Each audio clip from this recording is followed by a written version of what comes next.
The leather felt worn beneath my fingertips, its edges frayed from decades of use.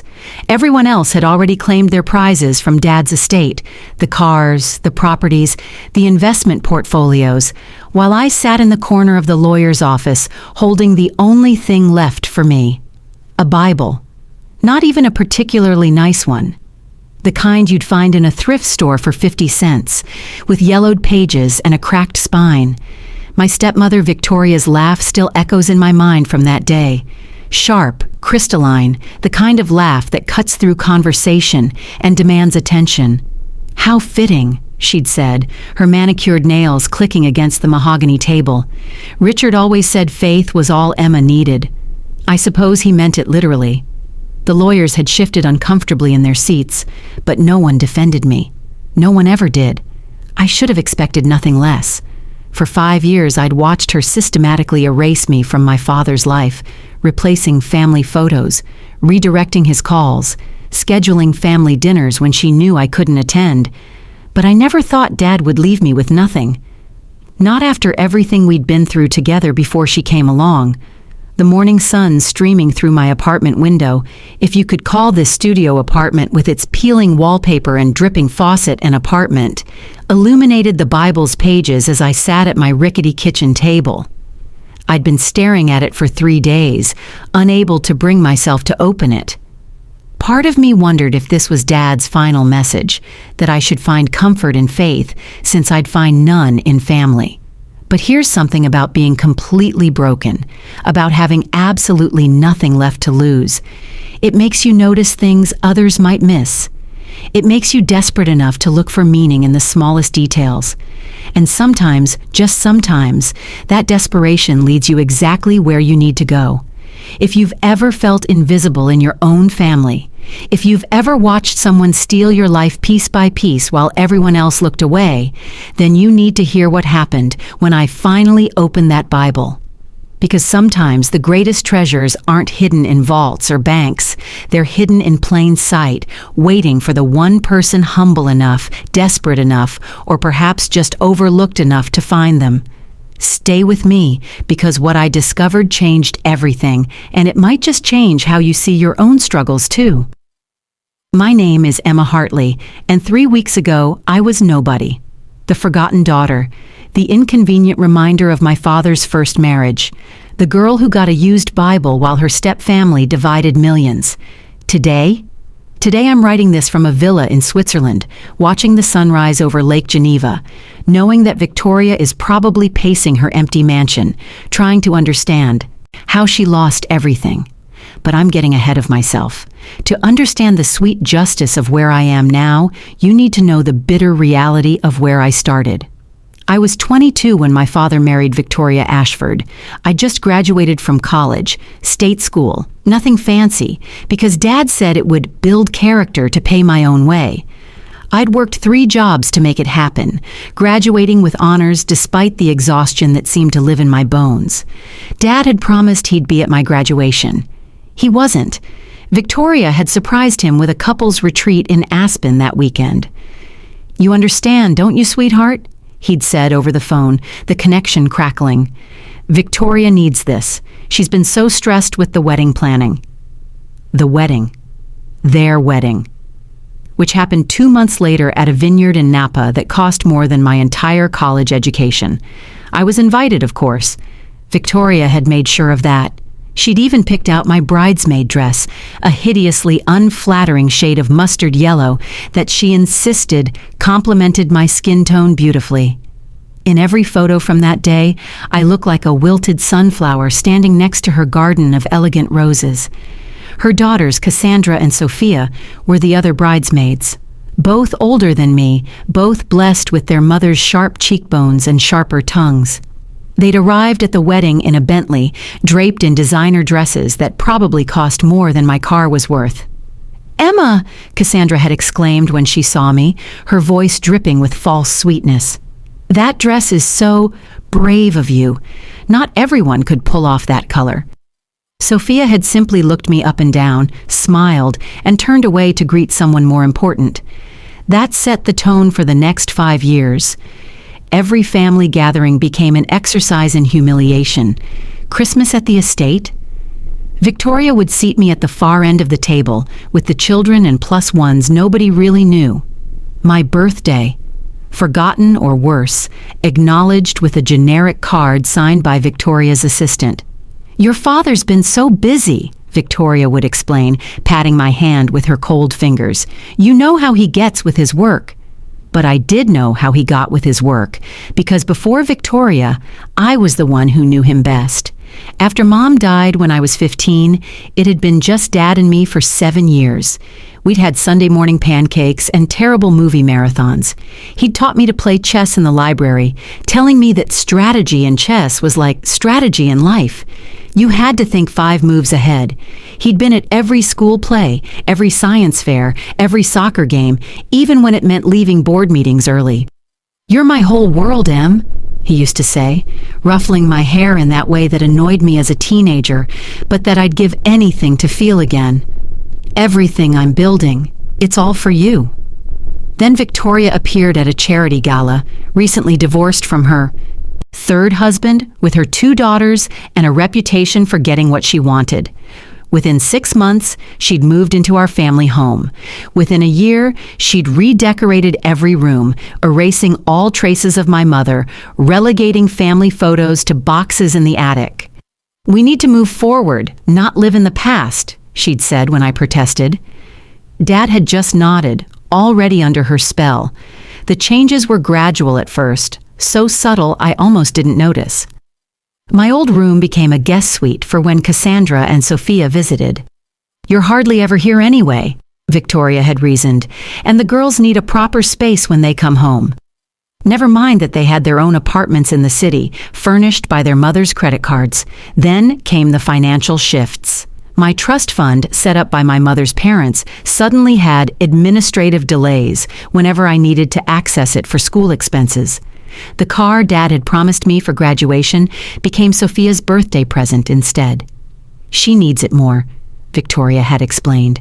"She has that internship at the fashion house. You understand, don't you, Emma? You're so practical, so down to earth. That's what I love about you." What she loved about me was that I didn't fight back.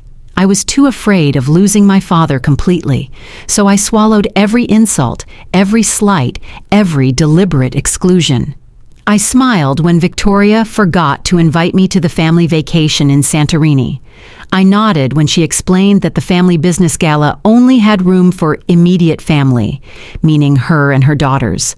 I even stayed quiet when I overheard Cassandra telling her friends that I was the help's daughter from Richard's first marriage and that they kept me around out of pity. The loneliest moment came 2 Christmases ago.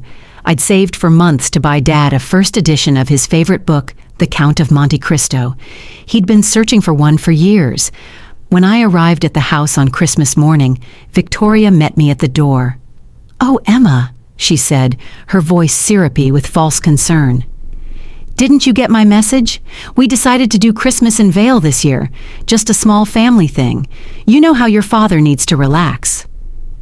I stood there on the doorstep of my childhood home, holding that wrapped book, snow beginning to fall, while through the window I could see the empty house. They'd left the day before. The housekeeper, Maria, took pity on me and invited me to spend Christmas with her family. I accepted, too numb to feel embarrassed.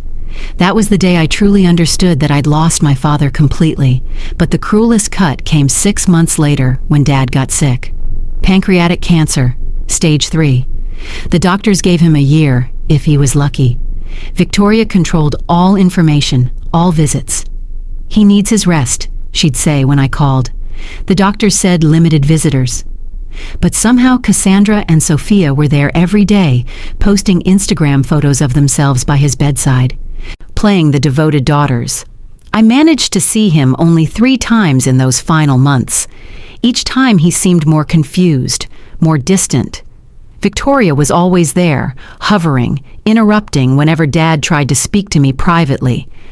"Don't tire him out, Emma," she'd warn. "You know how emotional you get." The last time I saw him, 2 weeks before he died, he grabbed my hand with surprising strength. "The truth," he whispered, his eyes suddenly clear. "Emma, the truth is..."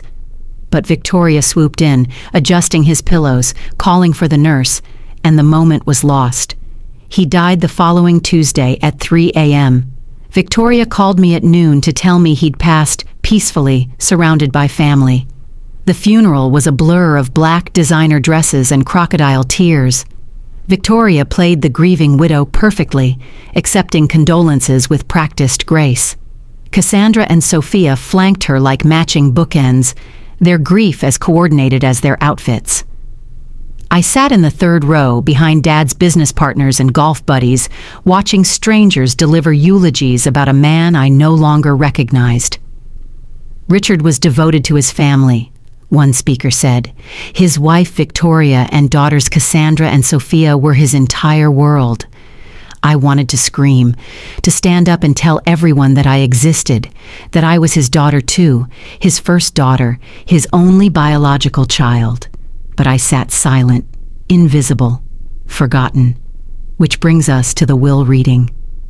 Dad's lawyer, Mr. Peterson, had called me personally. "Your presence is required," he'd said formally. Required, not requested. That should have been my first clue that something was different. The law office smelled of leather and old money.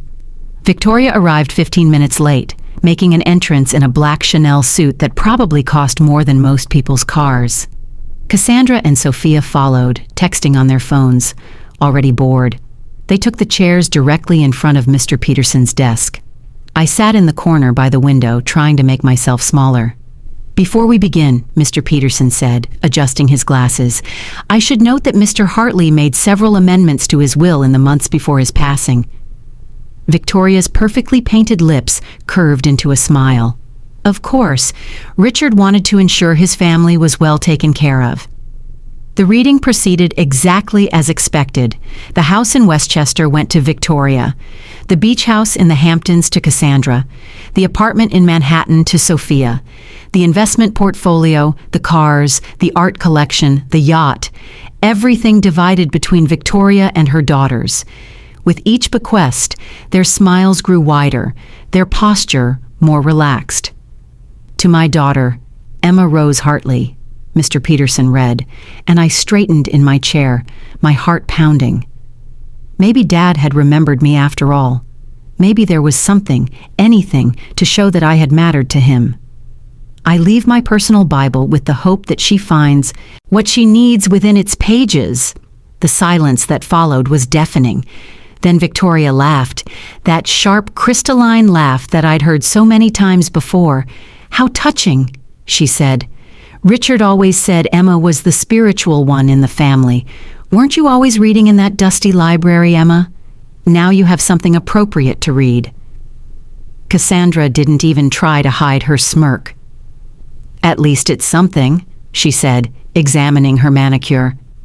"More than I expected, honestly." Sophia just shook her head, already calculating the value of her Manhattan apartment on her phone. Mr. Peterson cleared his throat. "There is one more matter, a letter to be given to Emma along with the Bible." He handed me a sealed envelope with my name written in Dad's shaky handwriting. "A letter?" Victoria's voice sharpened. "What letter? Richard never mentioned a letter." "Mr. Hartley was quite specific in his instructions," Mr. Peterson replied firmly. "The letter is for Emma alone." I took both the Bible and the letter with trembling hands. The Bible was even more worn than I'd first thought, its leather cover soft with age, the gilt edges of the pages nearly worn away. It felt warm in my hands, as if it had been waiting for me. "Well," Victoria said, standing abruptly, "I suppose that concludes things. Emma, dear, if you need any help, finding a new apartment or anything, do let us know. I'm sure we can recommend some affordable places." The threat was clear. The studio apartment I'd been renting was owned by one of Dad's companies, now Victoria's companies. I had maybe a month before she'd find a way to evict me. They swept out of the office in a cloud of expensive perfume and barely concealed glee. I sat there, holding the Bible and the letter, feeling the weight of my father's abandonment. Mr. Peterson watched me with something that might have been sympathy. "Your father," he said quietly, was a complicated man. Sometimes what appears to be nothing is everything, and what appears to be everything is nothing. He paused at the door. I knew your mother, you know. She was a remarkable woman. You have her eyes, and I suspect her spirit. Don't let them break it. I walked home because I couldn't afford a taxi, and the subway felt too crowded, too full of normal people living normal lives. The Bible grew heavier with each block, or maybe it was the weight of being completely alone in the world. By the time I reached my apartment, my arms ached and my eyes burned with unshed tears. The letter sat on my kitchen table for 3 days, unopened, next to the Bible. I couldn't bring myself to read what I assumed would be Dad's explanation for leaving me with nothing. Some platitude about building character or finding my own way. Victoria had probably dictated it herself. On the 4th day, the eviction notice arrived. 30 days to vacate. Property renovation, it said. But I knew better. Victoria was cleaning house, removing the last trace of Richard Hartley's first life, first marriage, first daughter. That's when I finally opened the letter. Dad's handwriting was barely legible, as if he'd written it during one of his final days when the medication made his hand shake. But the words were clear. My dearest Emma, if you're reading this, then I've failed you in the worst way a father can fail his child. I let them convince me you didn't need me, that you were strong enough on your own. I let my weakness, my cowardice, push you away when you needed me most. But I knew. God help me, I knew what they were doing. I saw it all. Every slight, every cruelty, every deliberate exclusion. And I did nothing because I was a weak man who chose comfort over courage. You deserve more than an apology. You deserve the truth. Your mother was the love of my life.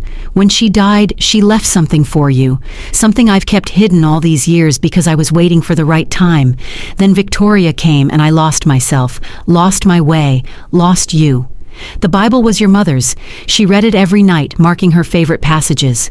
But Emma, your mother was brilliant in ways I'm only now beginning to understand. She saw things others missed.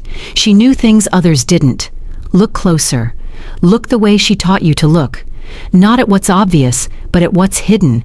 She always said the greatest treasures are hidden in plain sight, waiting for eyes faithful enough to see. I'm sorry I wasn't the father you deserved, but your mother made sure you'd be taken care of. She was always 5 moves ahead, just like in chess. Find verse Matthew 6:21. Start there. And remember, your mother never did anything without a reason. All my love and all my regret, Dad. My hands shook as I reached for the Bible. Matthew 6:21. I knew it without looking. For where your treasure is, there your heart will be also. Mom had loved that verse, had cross-stitched it and hung it in the library of our old house before Victoria redecorated. I flipped through the delicate pages until I found Matthew. The verse was marked, underlined in faded blue ink. But there was something else. The margin next to it was filled with tiny numbers, written in my mother's precise handwriting. 407128 N, 74060 W, under Benjamin. 3rd stone, trust in love. Coordinates. They were coordinates. I grabbed my phone, typing them into Google Maps with trembling fingers. The location that appeared made my heart stop. It was our old house. Not the estate where Dad lived with Victoria, but our first house, the one where I'd grown up, where Mom had died, where Dad and I had lived until he sold it the year before he married Victoria. Under Benjamin. 3rd stone. Benjamin wasn't a person. Benjamin was the name of the massive oak tree in the backyard, the one Mom had named after her grandfather. She used to read under that tree, said it was her thinking spot. There was a small stone garden at its base, decorative rocks she'd arranged in patterns that Dad and I never quite understood. But the house had been sold. New people lived there now. How could I possibly? Then I remembered. The new owners traveled constantly. The neighborhood Facebook group was always complaining about their overgrown lawn and accumulating mail. And I still knew the gate code. Dad had used the same one for 20 years. My birthday. It was insane. Probably illegal. Definitely desperate. But what did I have to lose? In 30 days, I'd be homeless. My credit cards were maxed from trying to survive on the salary from my bookstore job. I had exactly $247 in my checking account. Rock bottom, as it turned out, was a motivating place to be. I waited until 2 a.m. The street was empty, silent except for the distant hum of the highway. My heart pounded so hard I was sure it would wake the entire neighborhood as I punched in the gate code. It still worked. Of course it did. Some things, unlike Father's, remained constant. The backyard looked different in the darkness, smaller somehow, but Benjamin was still there, massive and unchanged. The stone garden had been maintained, probably by the landscaping service. I counted the stones from the left. 1, 2, 3. The third stone was larger than I remembered, partially buried after years of settling earth. I'd brought a small garden trowel, and I began to dig carefully around it. The stone lifted easier than expected, as if it had been moved before, regularly. Underneath was a metal box, the kind used for important documents, wrapped in heavy plastic. My mother's initials were engraved on the top, ERH, Elizabeth Rose Hartley. My hands shook as I unwrapped it. Inside the box were 3 things: a key, a business card for a bank in Switzerland, and a letter in my mother's handwriting. I sat there under Benjamin, using my phone's flashlight to read, "My darling Emma, if you're reading this, then I'm gone, and your father has made choices I always feared he would. He's a good man, but a weak one, susceptible to those who speak louder than their conscience. I knew I was sick long before I told anyone. The doctors gave me 2 years. I lasted 3. During that time, I made arrangements. Your grandfather left me more than anyone knew. Old family money that I kept separate, kept secret. I watched your father's business partners, saw how they operated, and I knew that someday someone would try to take what was yours. The key opens a safety deposit box at the bank listed on the card. Inside, you'll find documentation for accounts I've established in your name, properties purchased through trusts, and investment portfolios that have been growing for the past 20 years. Conservative estimate? $30 million, maybe more, depending on how the markets have performed. But Emma, money isn't the real treasure. The real treasure is knowing who you are without it. You've had to be strong, independent, resourceful. You've had to find your worth in something other than wealth. That's why I did this, not to punish you, but to protect you from becoming like them. The Bible has 17 other verses marked. Each one leads to something else. Another account, another property, another piece of your inheritance. I made it a puzzle because I knew that only you would have the patience, the intelligence, and the faith to solve it. Anyone else would have tossed the Bible aside as worthless. Don't reveal everything at once. Be smart. Be strategic. Think 5 moves ahead, like I taught you. And Emma, when the time comes, and you'll know when, make them understand that money isn't power. Knowledge is power. Love is power. The ability to walk away is power. I love you beyond words, beyond time, beyond death itself. Mom. I sat in that garden until dawn, reading and rereading the letter, crying tears I'd held back for years. When the sun began to rise, I carefully replaced everything, covering the box and stone exactly as I'd found them. Then I went home and began to plan. The first thing I did was call the bank in Switzerland. The woman who answered spoke perfect English with a slight accent.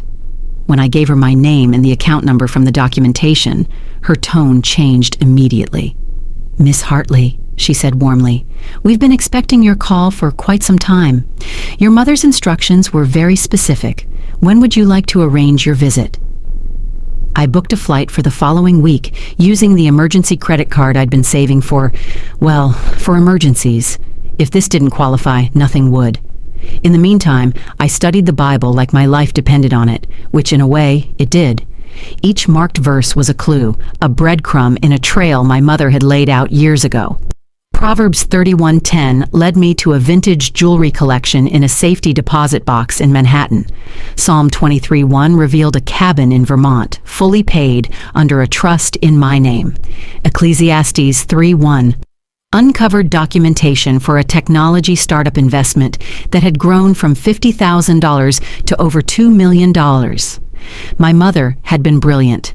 While Dad built his empire in plain sight, she had built hers in shadow, using maiden names, trusts, offshore accounts, all completely legal, all completely hidden. She'd spent her final years not just preparing for her death, but preparing for my life after Victoria. The trip to Switzerland was surreal. The bank looked like something out of a movie, all marble and discretion. The banker, Mr. Hoffman, was an elderly man who actually remembered my mother. "She came here personally 15 years ago," he said, leading me to a private room. Very specific in her instructions, very thorough. She said her daughter would come eventually when the time was right. The safety deposit box was larger than I'd expected. Inside were stacks of documents, each one meticulously organized. Deeds to properties in 5 countries, stock portfolios, bonds, art pieces in storage, and at the bottom, another letter. This one was shorter. "Emma, by now you understand. This isn't about revenge. It's about justice. It's about making sure that love wins over greed, that patience wins over haste, that you win over them. Your father will leave you the Bible because I asked him to years ago when he still listened to me. He won't remember why, but he'll do it. Men like your father always keep their first promises, even when they break their last ones. Use this wisely, not to hurt, but to heal, not to destroy, but to build. But also, and this is important, don't let them get away with it. Love, Mom." I spent 3 days in Switzerland, setting up access to accounts, meeting with lawyers my mother had retained, understanding the full scope of what she'd left me. It wasn't just money, it was freedom, it was power, it was the ability to choose my own life. But I didn't rush back to throw it in Victoria's face. No, Mom had taught me better than that. Think 5 moves ahead. Instead, I returned to New York and continued living in my studio apartment. I went to my bookstore job. I accepted the eviction notice without complaint. I even called Victoria to ask if she knew of any affordable places, letting my voice crack just a little, letting her think she'd won. "Oh, Emma," she'd said, and I could hear the satisfaction in her voice. "I'm sure something will turn up. These things have a way of working out." I started moving money slowly, carefully, setting up my own trusts, my own corporations, hiring my own lawyers, building my own empire, brick by brick, just like Mom had taught me. Then, 2 weeks before my eviction date, I got an interesting call from Mr. Peterson, Dad's lawyer. "Miss Hartley," he said carefully, "I'm calling because there's been an irregularity discovered in your father's estate." An irregularity? It seems several significant assets were not properly disclosed. Assets that, according to the documentation now surfacing, belong to you. "I don't understand," I said, playing dumb. "Neither do we, fully. But it appears your mother established numerous trusts and holdings that were meant to transfer to you upon your father's death. Somehow, these were overlooked in the initial estate filing." Overlooked. Right. Victoria had been so eager to grab everything visible, she'd never looked for what was hidden. "What kind of assets?" I asked innocently. "Substantial ones. Properties, investments, liquid assets." "Miss Hartley, I think you should come to my office, and you might want to bring your own legal representation." I arrived at Mr. Peterson's office the next day with not 1 but 3 lawyers, the best money could buy. Victoria was already there, her face tight with barely controlled rage. Cassandra and Sophia flanked her, looking confused and increasingly worried. "This is ridiculous," Victoria spat as soon as I walked in. "She's obviously fabricated these documents. Richard left her a Bible, that's all." One of my lawyers, Ms. Chen, smiled coolly. Actually, Mrs. Hartley, these documents predate your marriage to Mr. Hartley by several years. They're quite legitimate and quite substantial." "How substantial?" Cassandra demanded. "The current value of assets held in trust for Miss Emma Hartley exceeds $47 million. The silence was beautiful. Victoria's mouth opened and closed like a fish gasping for air. Sophia dropped her phone. Cassandra went pale under her spray tan. That's impossible," Victoria stammered. "Richard would have told me. He would have—" "Actually," Mr. Peterson interjected, "it appears Mr. Hartley might not have known the full extent. These trusts were established by Emma's mother, Elizabeth Hartley, using her inheritance from her family, completely separate from Mr. Hartley's estate." "But the house," Victoria said desperately. "The estate, the properties—" "Remain yours," I said, speaking for the first time.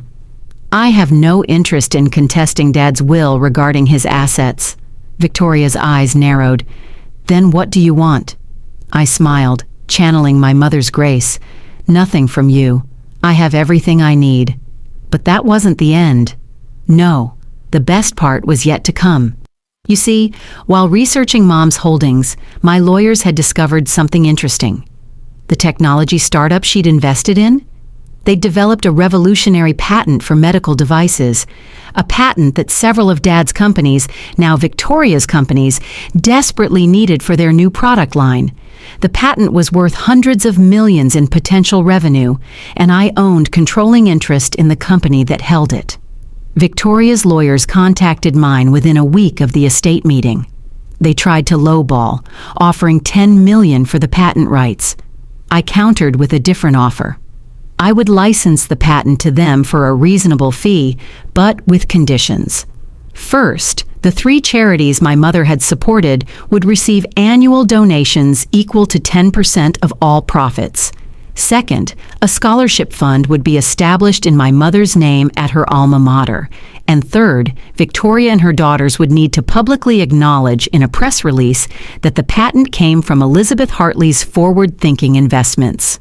The last condition was the hardest for them to swallow. Victoria had spent years erasing my mother's memory, and now she'd have to resurrect it, celebrate it, link it to her own success. She fought it for weeks. Her lawyers called mine daily with new offers, new negotiations, but I held firm. Mom had taught me patience. Finally, with her board breathing down her neck about the delayed product launch, Victoria caved. The press release went out on a Tuesday. Hartley Industries proud to partner with the Elizabeth Rose Hartley Foundation in bringing revolutionary medical technology to market. Every business publication picked it up. Every article mentioned that Elizabeth Rose Hartley was Richard Hartley's first wife and that the foundation was run by their daughter, Emma. Suddenly, I existed.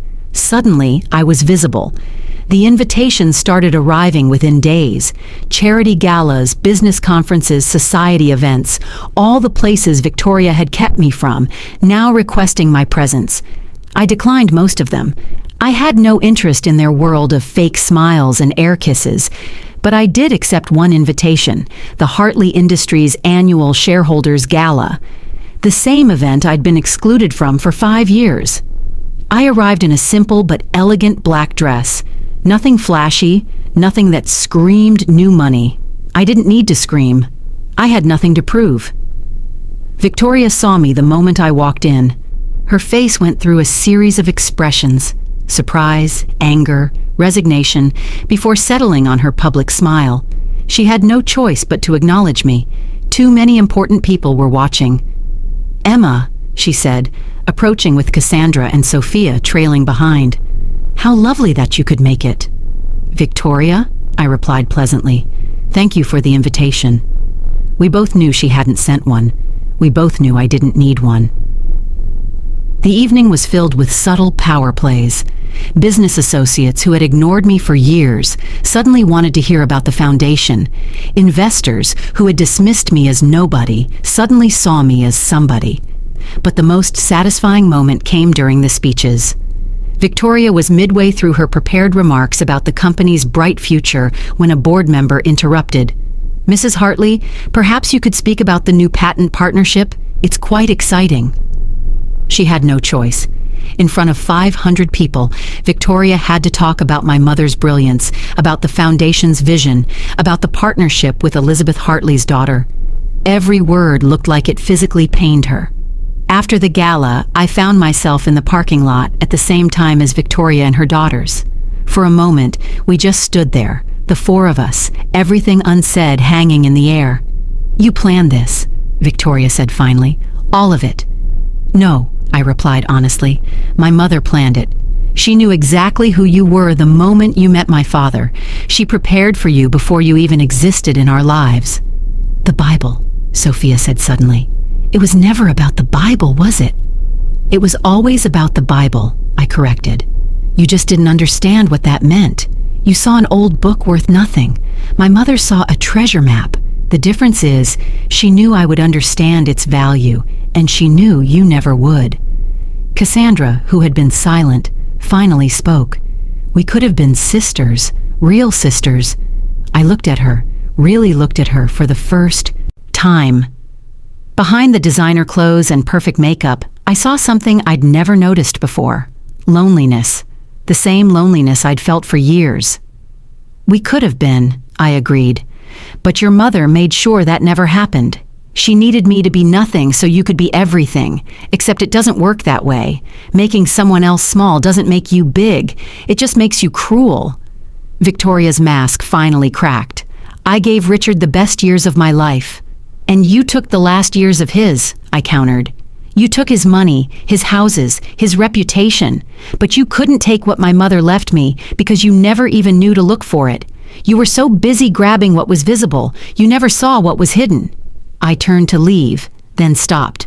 "Oh, and Victoria, the eviction notice for my apartment? I bought the building last week. I'll be renovating, actually, starting with your management company. I think it's time for new leadership." The last time I saw Victoria was 6 months later at a charity auction. She was bidding on a piece of art, a small watercolor of a garden. I recognized it immediately. It was one of my mother's paintings, one from the collection I'd inherited. I donated it to the charity specifically for this event. Victoria wanted it desperately. I watched her bid higher and higher, far beyond what the piece was worth. When she finally won, paying $50,000 for a painting worth maybe $5,000, she looked triumphant. Later, I had the charity director deliver a note with the painting. It said simply, "This garden is from the backyard where Benjamin grows. My mother painted it the year before she died. She always said the best treasures were hidden in plain sight. Enjoy your purchase, Emma." I heard later that Victoria had the painting X-rayed, had experts examine it, convinced there was something hidden in it. There wasn't, of course. The treasure had never been in the painting. It had been in the garden itself, under the third stone, waiting patiently for someone who knew how to look. That was 3 years ago. Today, the Elizabeth Rose Hartley Foundation has helped over 1,000 young women pay for college. We specifically look for the overlooked ones, the ones caring for sick parents, the ones working 3 jobs, the ones who are invisible in their own families. We give them more than money. We give them visibility, support, and the knowledge that someone sees their worth. Victoria's empire has slowly crumbled. Bad investments, poor management, and the loss of key patents have taken their toll. Last I heard, she was selling the Hamptons house. Cassandra moved to Los Angeles, trying to reinvent herself as an influencer. Sophia married a hedge fund manager and moved to Connecticut, playing the role of suburban wife. And me? I live simply but well. I travel when I want, work because I choose to, and sleep peacefully knowing that my mother's love protected me even from beyond the grave. The Bible sits on my bedside table, its worn leather cover a reminder that the greatest treasures aren't always obvious. Sometimes people ask me if I forgive Victoria for what she did. The truth is, I don't think about her enough anymore to need forgiveness or hold grudges. She was a chapter in my story, not the whole book. My mother made sure of that, but I do think about my father sometimes. I wonder if, in those final days, he remembered who he used to be. I wonder if he knew what my mother had done, if he understood the gift she'd hidden in that old Bible. I wonder if he chose it deliberately, one last act of the father he used to be. I'll never know for sure. But I like to think that somewhere, deep beneath Victoria's influence and his own weakness, my father remembered that he once had a daughter who deserved more than nothing. And maybe, just maybe, he knew my mother well enough to know that she would never leave me with only a Bible unless that Bible was everything. The verse that started it all, Matthew 6:21, hangs framed in my office now. For where your treasure is, there your heart will be also. My mother's heart was with me all along, hidden in plain sight, waiting patiently for me to find it. And when I finally did, I discovered that the real treasure wasn't the money or the properties or even the justice of watching Victoria lose. The real treasure was knowing that I had been loved so completely, so strategically, so perfectly, that not even death could stop my mother from protecting me.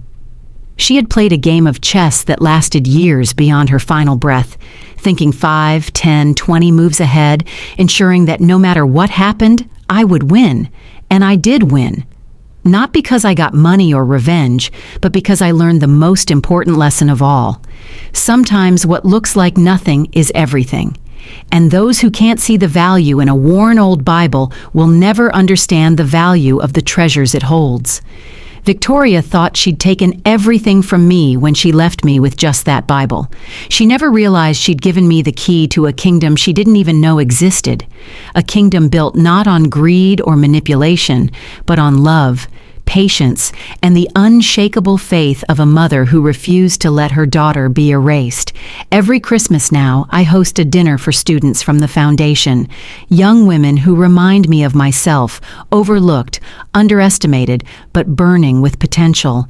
I tell them this story, and I watch their eyes light up with recognition. Not because they expect to find millions hidden in a Bible, but because they understand what it feels like to be invisible in your own life. The world will try to tell you that you're worth nothing, I tell them. People will try to make you small so they can feel big. But remember this, your worth isn't determined by what others can see. Sometimes the greatest treasures are hidden in plain sight, waiting for someone, with the patience and faith to find them. Last month, I received a letter from Cassandra. She's left Los Angeles, given up on the influencer dream, and started working at a nonprofit. She wrote that watching everything unfold had changed her, made her question the values her mother had taught her. I used to think power meant taking everything you could grab, she wrote. Now I understand that real power is knowing what's worth holding on to and what's worth letting go. Your mother understood that. I wish I'd known her. I wrote back, telling her about the woman who painted watercolors in the garden, who played chess like a grandmaster, who read her Bible every night and marked verses not out of faith alone, but out of love that transcended death itself. Maybe Cassandra and I will never be sisters, but we can be something else. Two women who learned that family isn't about blood or marriage certificates or inheritance. It's about who shows up, who stays, who remembers you when the world forgets. The Bible still sits on my nightstand, and sometimes I flip through it, finding verses my mother marked that I haven't decoded yet. Not because I need more money. I have more than enough, but because each marked verse is like a little conversation with her, a reminder that she thought of me, planned for me, loved me enough to create an elaborate treasure hunt that would take years to fully unravel. There's one verse she marked that I've never understood, Revelation 3:18. The margin note just says, when you're ready. I'm not sure what it means or where it leads, but I'm not in a hurry to find out. Some treasures are worth waiting for. Victoria was wrong about so many things, but she was most wrong about this. My father didn't leave me just a Bible. He left me my mother's Bible. And my mother? She left me everything that mattered anyway. The fortune was nice. The justice was satisfying. But the knowledge that I was loved, protected, and valued by someone who saw my worth when no one else did, that's the real inheritance. That's the treasure that can't be taxed, stolen, or divided. And that's why I'm telling you this story. Not to brag about money or revenge, but to remind you that sometimes, when it feels like you've been left with nothing, you might actually be holding everything. You just have to know how to look. You have to have faith that someone, somewhere, loved you enough to hide treasures in plain sight. You have to believe that what looks worthless to others might be priceless to you. You have to understand that the greatest inheritance isn't always money or property or things. Sometimes it's knowing that you were worth planning for, worth protecting, worth playing a decades-long game of chess to ensure your victory. My stepmother took everything visible. I got an old Bible that looked like nothing, but hidden in that, nothing was everything that mattered. And in the end, that made all the difference. End. Thank you for listening to my story. If this story moved you, and if you believe that everyone deserves to have their true worth seen, please like this video and share it with someone who needs to hear this message. Comment below and tell me, what was the moment in the story that resonated with you the most? And if you want more powerful stories about finding your strength and overcoming the odds, make sure to subscribe to the channel and turn on notifications. You won't want to miss what's next.